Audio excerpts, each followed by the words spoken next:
Good morning, everybody. My name is Henry. I'm from the Chamber. I'm joined today by Jim. Jim, how are you doing? All right, I'm good, thank you, Henry. Fantastic, fantastic. So, of course, we've got our business bite session today. Thank you all for taking the time out of your lunch to join us. Jim is going to be speaking to us about risk resilience and how to build a risk resilient organization more specifically. So, without further ado, I'm going to pass you over to Jim, who is going to be giving this session. So, Jim, feel free to take the reins. Great, thank you, Henry. Right, well, welcome to this 30-minute KICC Business Bite session. My name, as Henry said, is Jim Burdett. I work for Cognitas Global Limited. We're a Kent-based consultancy services, specialising in learning and development services, particularly in the crisis management field. We work for a range of organisations, both UK and abroad. The aim for today is to have a quick dive into some issues around crisis management and business resilience. I'll touch on a few examples of real-world crises that you may well be familiar with, and we'll then have a look at what it means for you in terms of how to become a crisis resilient organisation. I'm planning to talk for about 20 minutes. There'll be some time for Q&A at the end. I'll also leave a contact email address if you want to get in touch afterwards. That's absolutely fine. So some basic questions, really. What could your business lose if you mishandle a crisis? What planning have you currently got in place to help you make decisions under pressure? How do you communicate with stakeholders in a crisis? What stakeholders could be affected if you had a crisis? And what stakeholders could influence the impact of a crisis on your business? And by stakeholders, we mean shareholders, analysts, employees, customers, suppliers, creditors, regulators, local communities and the public, trade unions, and even environmental and social activists. All could be affected, all could affect you. So what I'm going to try and touch on today is the impact of a crisis, how to go about creating a robust framework, how to turn that into a crisis resilience culture, and the importance of training and exercising in creating this culture, because it goes beyond just having a crisis management plan. If you don't train your people on it, if you don't exercise, rehearse situations to use that plan, you won't create a truly crisis resilient culture. And then I'll also touch upon the importance of effective crisis communications, because that can make or break how you handle the crisis. So different types of crisis, and they might be interlinked as well. So they might not just stand alone, but you've got obviously a financial crisis. So if there's an economic downturn, poor financial management, sudden market changes, cash flow problems, can all lead to serious problems. I think probably a pertinent example at the moment would be Wilko, who obviously just got into administration, cash flow issues. Reputation crisis. Again, probably the most obvious one I could think of for this one was how the government handled the COVID-19 situation with the parties, etc. Severely damaged Boris Johnson's reputation from that one, leading to loss of his position. Operational crisis, so factors like supply chain breakdowns, equipment failures, power outages. Again, just coming back to that COVID-19 issue, there was a big issue around chipsets because of that. A lot of chips made out in Taiwan, severely affected by COVID-19 out there, shut down production, and then that supply chain issues regarding chips affecting production of cars, cars needing more chips as they get more technology in them. combine that with the lack of supply from Taiwan, created some severe supply chain issues.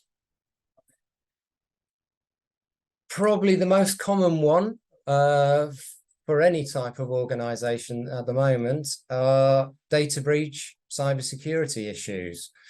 And this won't just be businesses being targeted. We see some of the work we do is with schools, etc., and charities, the health service. Criminal organizations will target anybody who they think's an easy target, and they will demand ransomware, or they'll just disrupt their business. Post office was a good example of that. Their business was disrupted severely for quite a few weeks. Their international parcel deliveries majorly affected. Workplace crisis, so employee misconduct, strikes, discrimination issues can affect reputation of a company. Workplace morale can be affected, employee retention. And again, the post office, probably their cyber attack was compounded. They had long-running dispute with their postal workers over paying conditions.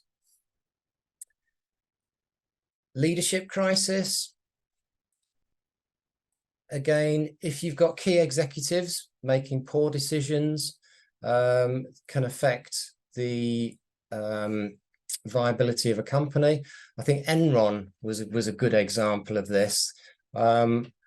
A fraudulent accounting crisis that was led and enabled by their executive board brought the company down, also brought its auditor Arthur Andersen down, and led to executives being found guilty of criminal offences, being sentenced to long custodial sentences, and bringing companies to their knees.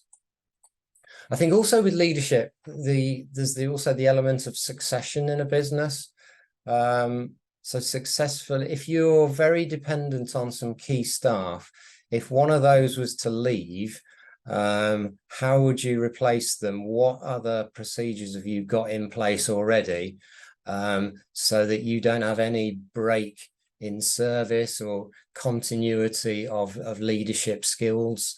There needs to be some succession planning. Product and service crisis, product or service. So one of the things I do in my spare time is a bit of cycling. I quite like fitness. Peloton, which were quite a big booming in the COVID times. So home exercise bikes, online, very innovative, booming company. They had their shares peaked from $150 in 2021 down to, I think it's about $8 or something now. They had product recalls. Their bikes, they had a product with seats falling off. I think they had to recall 2 million bikes, obviously a huge cost of that. They also had a problem with their treadmill. So they diversified their product line a bit. They had a treadmill. I think it injured, I'm not sure if it killed or injured a child. Again, just another product issue that severely affected the bottom line of their company. Regulatory crisis. Again, this might be linked to some of these other types of crises that I've already mentioned. So cybersecurity can be very damaging to a company just in terms of disruption, but it could also cause a regulatory issue as well. You've got data protection requirements. If you get hacked and you lose your data security, you can also then end up with a compliance crisis. And there are plenty of fines from the Information Commissioner for data protection issues. NatWest was recently fined in 2021, it was 264 million for 3 offences. So there can be some big fines from regulators. And they will also, it's not just the big companies as well. So I know, I'm guessing that a lot of the people here today will think, well, I'm not a big organization like NatWest, but regulators will impose fines on smaller organizations. So nobody is exempt just because they're under a certain threshold. Nearly there. Environmental or natural crisis.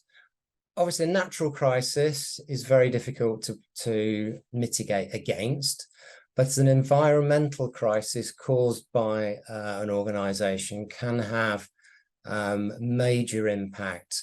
A good example, BP Deepwater Horizon, well-known oil spill. There's even had a film made about it.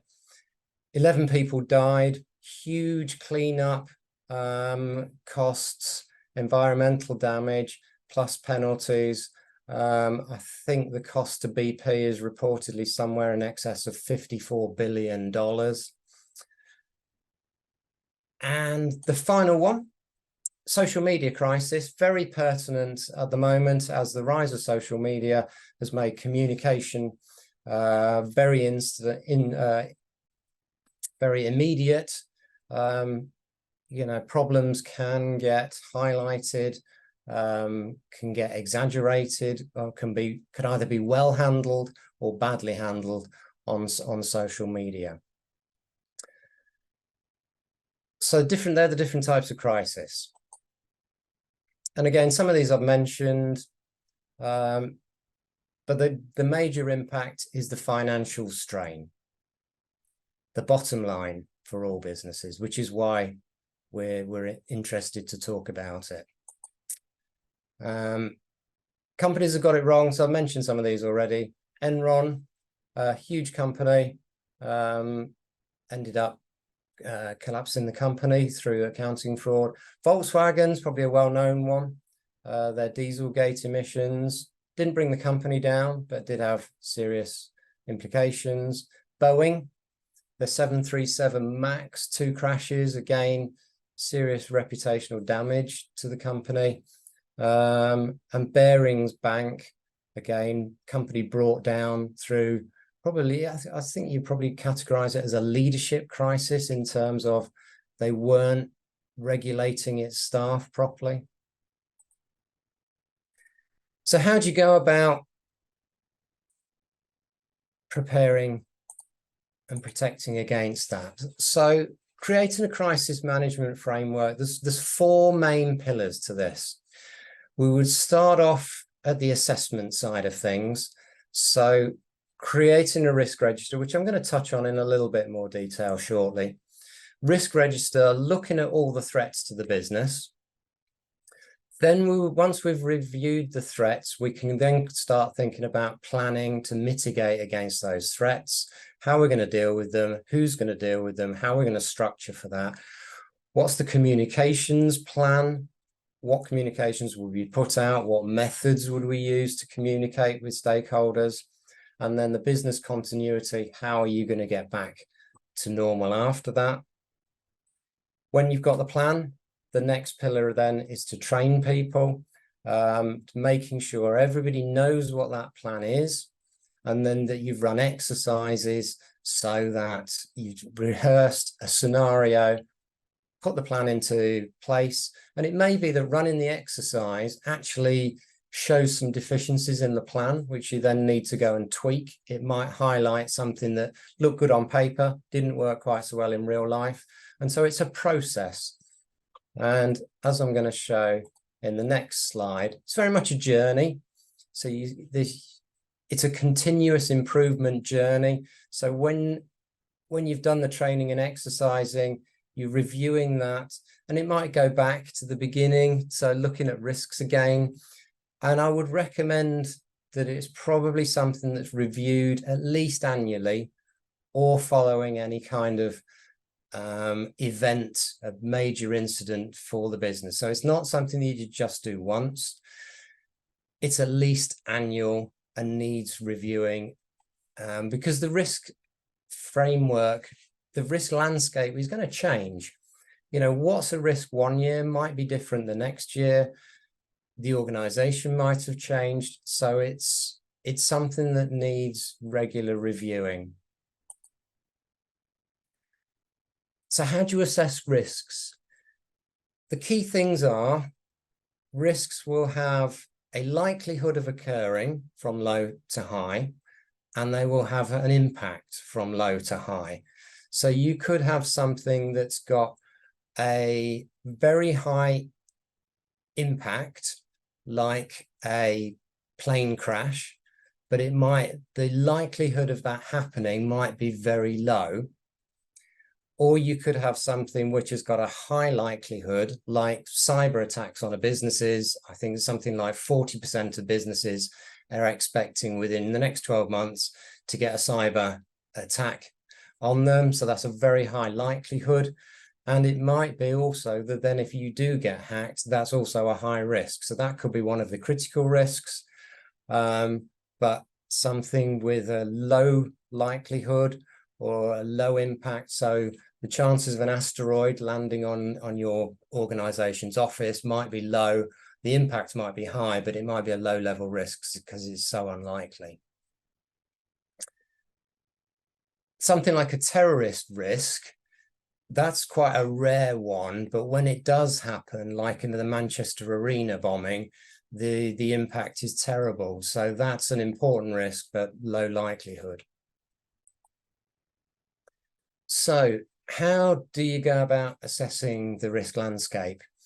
So we would use something like a table like this. So for each risk, we'd categorize it for likelihood, and you can use different scales. We tend to keep it straightforward: 1 low, 2 medium, 3 high.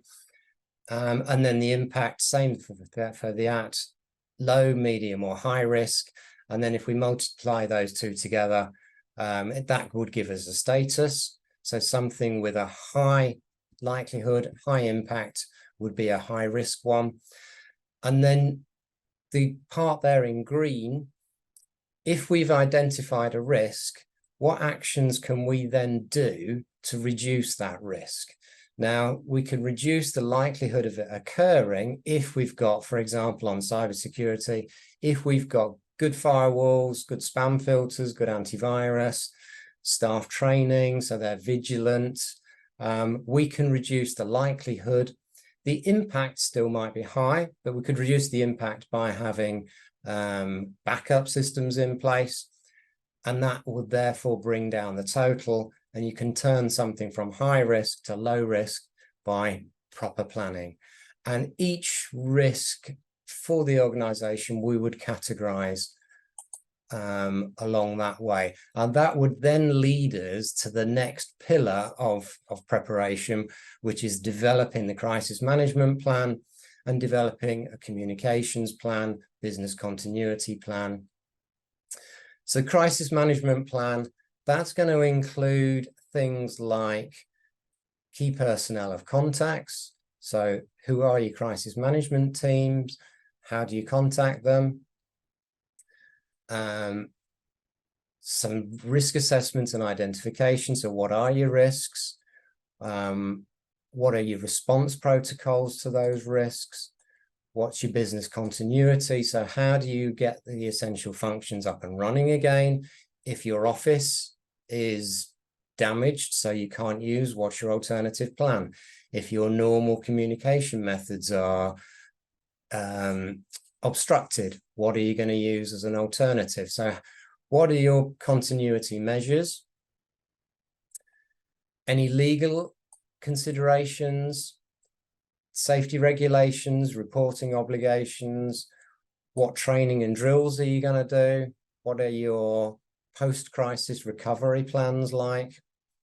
The communications plan, that might have some templates. So a crisis might not happen at a convenient time. It's going to happen Friday evening when everybody's gone home, when the boss is on holiday. So how are you going to, what messages are you going to put out? If there's somebody in charge over the weekend, who do they contact? So your communications plan will be preparation for all of that. And the training and exercising. So there's a couple of photos of some training we recently did with an organization in Dubai. So we helped them create their emergency response framework, and we then trained all their team to make sure they were fully familiar with it. And then we did exercises with them. So we created some scenarios and we got them to do some tabletop exercises, and we practiced their response for them. And we looked at any maybe gaps in their knowledge that needed further training. And we gave them feedback to allow them to see what their true levels of preparation are.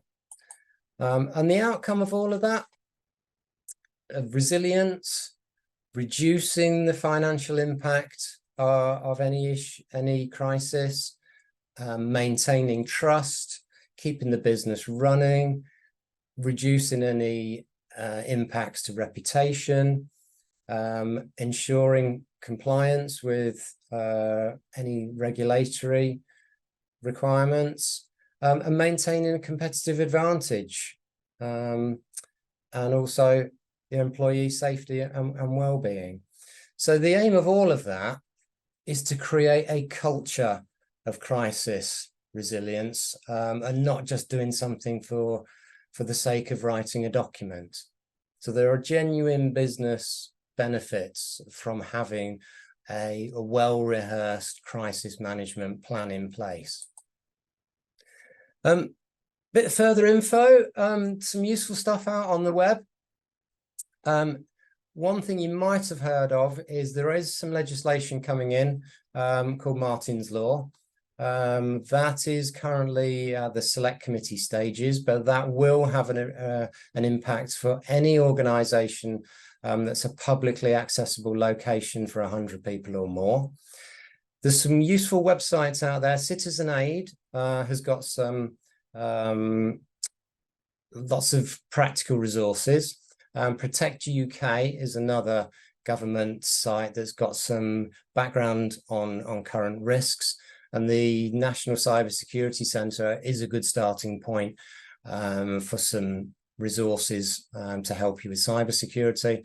And there's also a National Risk Register, which if you just Google that, it's an HN government publications recently come out, that will give you some good idea about where the risk landscape is at the moment. Couple of thoughts to finish off with. Reputation can be damaged very quickly, as Warren Buffett said. You can't necessarily avoid a crisis, but you can certainly manage them. Andy Grove, who was the CEO of Intel, if you evaluate any crisis and take lessons from them, you can even improve how your business works. So that's about it from me. I think I've overrun slightly. If we've got any Q&As, I think if you want to, if Henry's seen anything in the chat or if anyone's got any questions, I'm happy to take any thoughts if people are still awake. The email there is our general email address. If you have got questions, fire away to us, and we're happy to help. Perfect, fantastic. Well, thank you so much, Jim. I thought that was really an insightful and thought-provoking session. Paul Hayes, I can see you've got a question. Would you like to unmute to ask your question? Thank you. Yeah, I did drop it in the chat just to make sure that I didn't lose it as we went through. So when you were talking about the risk analysis landscape, where you talk about the raw risk and then the residual risk, Jim, based on the mitigating actions, kind of breaking these teeth in for a horse. The mitigating actions and take the high score down to a low score. So that's an annual review. I guess my question is, where do you capture the intermediate actions whilst they're not yet completed? Is that a separate document? Is that outside of this system of controls? Yeah, well, I think obviously you'd have your risk assessment document, and then that has got a list of actions in there. Those actions would need to be assigned for somebody to take responsibility for, and then as again, there's no golden rules to how you would do this. You could have a column in there for responsibility, and then it would be a management issue to check whether those actions have been implemented. It might be on a timeline, so they might not be instant. It might take a number of months to actually get through all of those. But I guess if you start off with a risk assessment, you can prioritize your critical risks. You can start mitigating the critical ones at your monthly or whatever management reviews. You can look at that, those ones that have been achieved. Some of them might just still be a work in action, and gradually work your way through it. And it might take a while to actually fully do them. It might be that you can only initially start doing something, but you can gradually bring it down. You've done part of the training, but if you flag things up, it can lead to other action plans. So if you know there's a training one, it can be part of onboarding instructions for new staff and things like that. It can be, depends on your organization. And I think the thing with this, there's no solutions out of a box. You can't just go on Google, download a crisis management plan and go, oh, we've done it.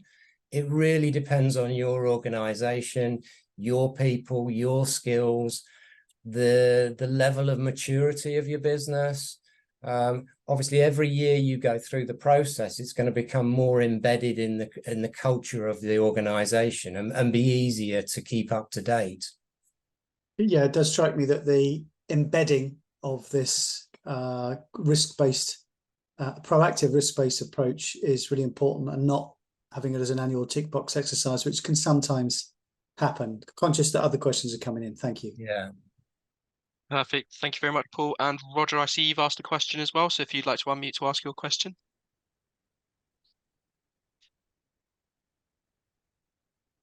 You're still muted, Roger. Can you hear me now? I can. Yeah, just a very brief comment. I preferred the word risk to crisis, risk being the risk of a crisis. So it's a little bit sort of earlier in the cycle. You know, if you look at your risks and do training about risks, you know, then hopefully the crisis won't happen. But my actual question is about insurance mitigation and other mitigations. We've got insurance covers, two different insurance companies for our mitigations for risk, such as, you know, board members, indemnity and so on, but not much else. I mean, I presume training could be considered a mitigation. But could I ask Cognitas Consulting, what other mitigations you typically advise your clients to have other than training and insurance? What other mitigations, please? I think, again, it would depend on the organization, but certainly the full suite of planning documents, to have an annual risk assessment process in place, to have a crisis management team in place, to have the business continuity plan, to have the emergency response framework in place, to have all the documentation. Because it's not just insurance. I think you need to show that you've put the prior preparation in place, that you've communicated this through the team, that you actually create that culture and don't just rely on insurance, which could be invalidated, I guess. I mean, without looking at the specifics of it. But if you've got severe deficiencies in the company, insurance alone is not going to be enough. No, and we do have a risk register. I suppose we should update it more frequently. We probably haven't made more than a couple of changes in our risk register in 6 months. So probably we need to look at that again and then have training and ask people what they think of the risk register, give it to everybody. There's no secret, is there? I don't see that a risk register as a secret document. I just prefer everyone to know all of the risks. Yeah, I think within your organization, the more people are bought into the whole crisis resilience culture, the better for you. So by highlighting the risks in your risk register, I think you're raising the awareness of everybody in the team as to what the potential issues are and why their role's important, because it's not the most exciting sounding subject in the world, you know, risk crisis management, risk resilience, but by communicating the importance to the business and by communicating people's individual roles, then I think you create buy-in and you just raise the profile of it. Yes, thank you for that. Do I have to write the question, or can I just state it? No, feel free to state the question. It's no problem at all. Well, rather than write it, I thought that a crisis management plan and a business continuity plan could be combined as one document. I didn't really see the point of having both. No, they could do. There's no rules on it. So you could have a section within the document, or you could have it as a separate document. Yeah.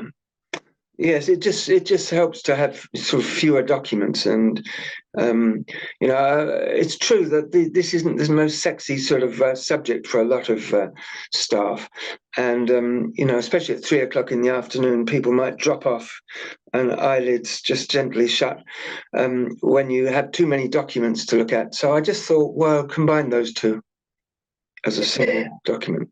Yeah, like I say, there's no template solution for any organization. And I think this is why they need to take it seriously. And ultimately, we know from examples, if you don't get this right, the consequences can be majorly severe. It's not a nice to have, it's an essential to have. And if you get it wrong, that you've got regulatory issues, you've got profit issues, market share issues. It just comes down to the 5 Ps, really, doesn't it? Prior planning, preparation, etc. Yeah. What would you say is Cognitas's consultancy greatest risk? Can you share that with us if it's not a secret? Our risk as a consultancy? Yes.